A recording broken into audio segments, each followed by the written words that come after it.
My name is Olivia Carter, and tonight was supposed to be mine. Just mine. 30 years, a milestone I thought I'd step into with laughter, clinking glasses, and the kind of warmth that makes a birthday feel like more than a date on a calendar. But from the moment we walked into the restaurant, I felt it.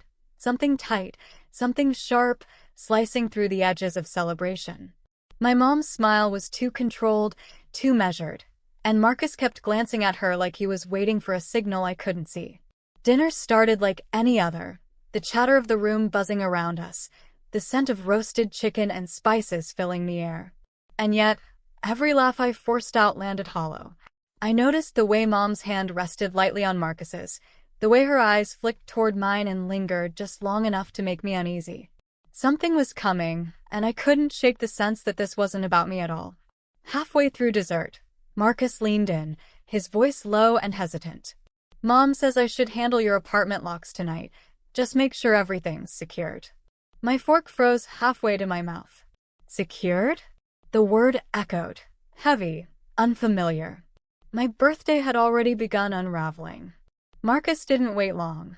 He slipped out of the restaurant almost as quietly as he arrived, and I tried to shake off the unease curling in my chest. But hours later, when we pulled up to my building, it hit me like a punch I didn't see coming. Yellow police tape fluttered across my doorway, the stark contrast against the warm glow of the lobby lights sending a shiver down my spine. My stomach knotted, my hands clenched on the steering wheel. What happened?" I asked, my voice tight, betraying the calm I was trying to hold. Marcus looked at me, and for the first time, I didn't recognize him.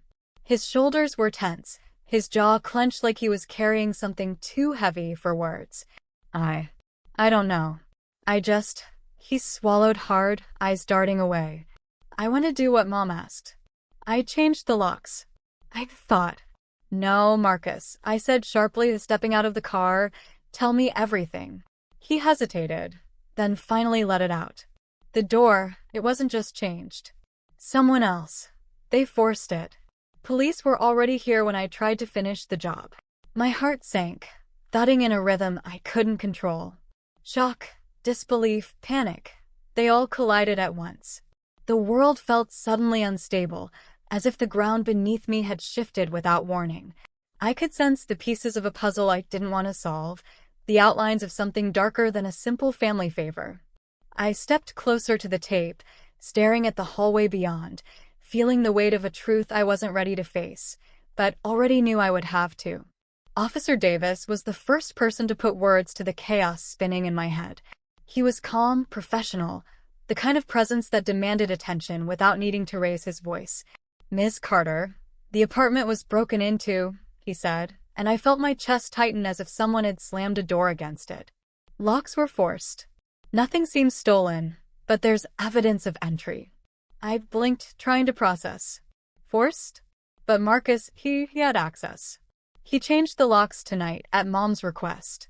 The words tumbled out before I could stop them, a confession I hadn't meant to make. He nodded slowly, jotting something down. "We'll need a full list of anyone who had keys or could access the apartment." Did anyone else know about these keys? I swallowed hard, realizing the scope of what I'd just admitted. Just Marcus. And, well, my mom. Saying her name felt strange, sharp.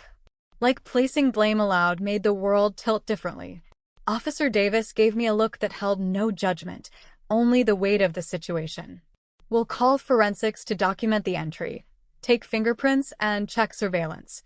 I'll walk you through every step, but we need your cooperation to make sure this is handled correctly." Every word felt like a hammer striking the walls I'd built around my disbelief. As I nodded, my mind started connecting. I hadn't wanted to see. The tension between Mom and Marcus at dinner, the strange insistence on securing my apartment. Anxiety laced with suspicion crawled up my spine. Something wasn't right, and deep down, I knew I was about to uncover more than a simple burglary. The footage hit me harder than I expected. Officer Davis led me to a small monitor in the precinct, rewinding the security cameras outside my building. I didn't want to see it, but my curiosity overpowered my fear. And there he was, Andre Wallace, moving like he belonged, calm and deliberate. A copied key slid into my door, the lock clicking under his fingers. Every second of that silent footage felt like a betrayal etched into my chest. It wasn't random, Officer Davis said quietly, almost as if he could hear the disbelief in my voice. He knew what he was looking for. He had access before any break-in could have been staged by someone else. I leaned closer, my mind racing. This wasn't just about Marcus following Mom's instructions. Andre's movements were precise, targeted, like someone had given him very specific orders. My pulse quickened as the reality sank in. Someone had orchestrated this. Someone who knew more about my life, my apartment, my possessions than I did. And then it hit me. My mother. The thought clawed at me, bitter and sudden. Of course she'd know. Of course she'd think she could manipulate the situation to her advantage. The unease that had shadowed dinner all night flared into outright suspicion, sharp and unyielding. Officer Davis watched me perceptive. You think someone close to you could be behind this? I nodded slowly, a chill settling over me. Yes. Close. Trusted. Family. My mother.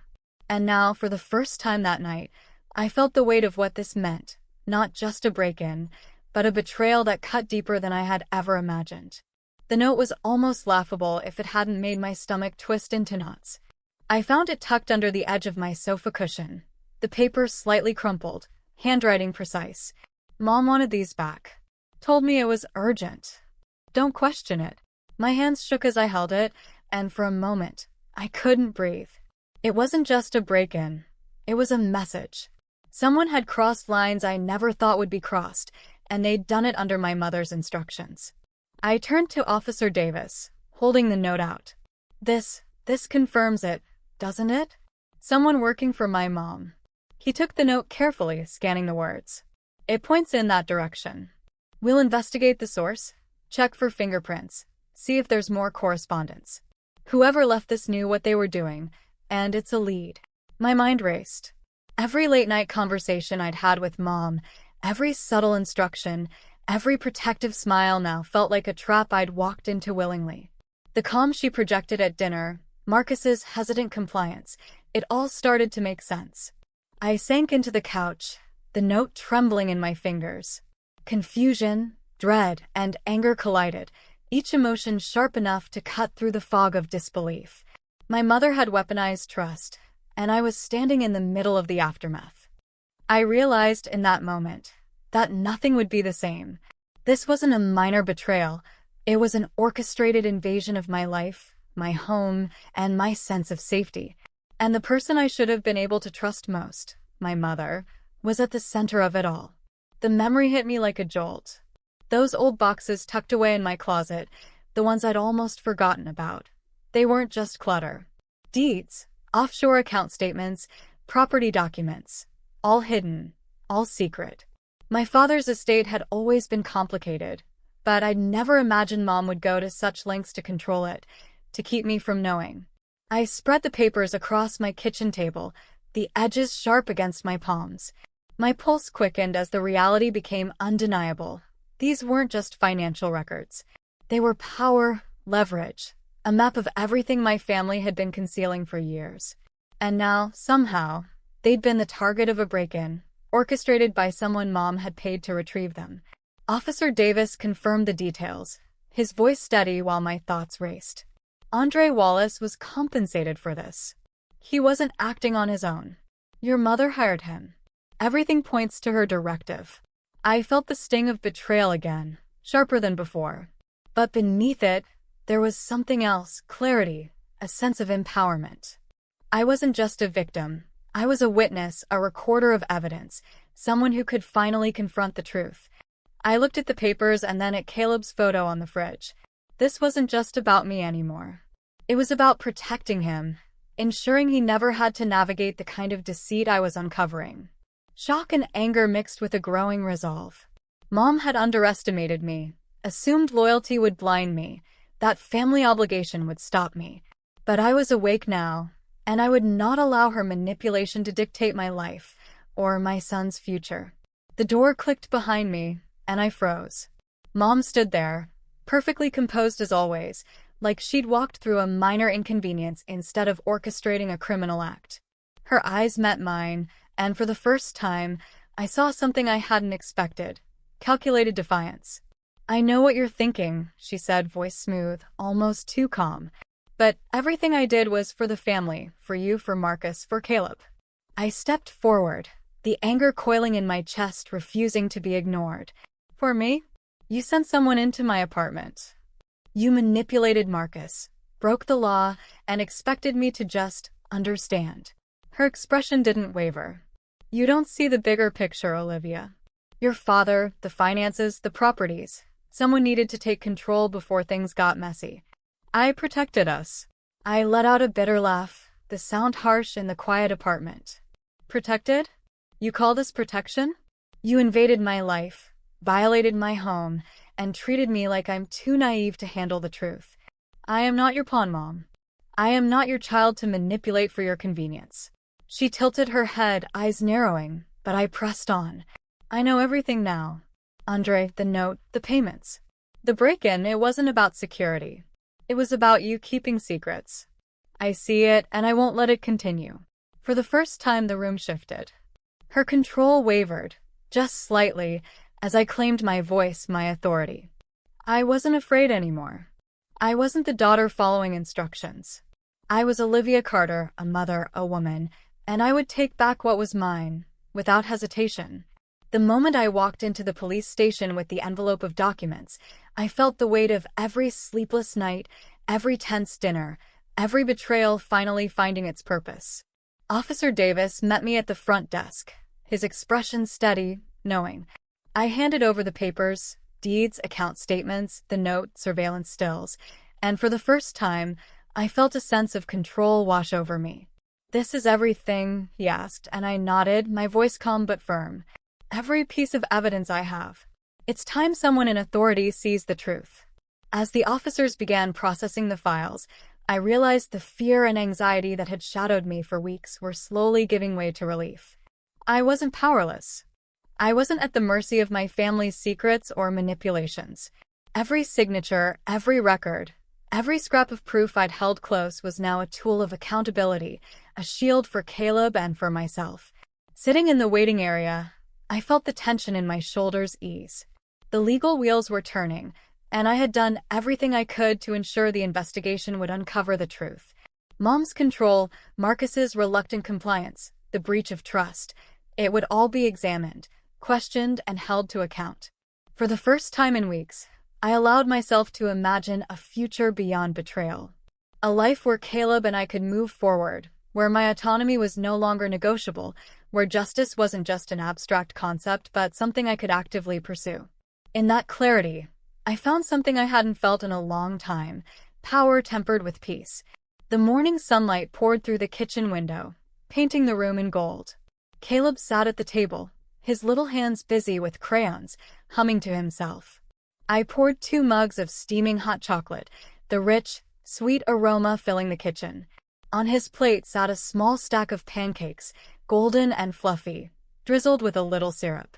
For the first time in weeks, there was no tension coiling in my chest, no dread lurking behind every thought. "Mom, look," Caleb said, holding up a scribbled rainbow. I smiled, warmth spreading through me. This small, ordinary joy was the life I'd fought to protect. The chaos of the past weeks felt like a shadow, one I could finally step out of. I took a slow sip of my hot chocolate and let myself breathe. The apartment felt like home again, a space of safety and clarity. I had cleared my name, confronted the betrayal, and put the pieces in motion for justice. My mother's control had been broken, and for the first time, I understood that reclaiming my life wasn't about punishment. It was about boundaries, autonomy, and protecting the ones I loved. Caleb leaned against me, his small frame a reminder of why I had endured so much. I brushed a stray lock of hair from his forehead and felt an overwhelming sense of resolve. We would move forward together on our own terms, in a life shaped not by deception but by truth, love, and resilience. I glanced around the kitchen, the morning light catching the edges of the documents I'd secured weeks ago. Everything was still there, reminders of what had been lost and what had been won. And in that quiet, tender moment, I felt whole again. Did you enjoy the story? If so, hit like, comment your thoughts, and subscribe. Thanks for watching Revenge with Keisha. See you next time.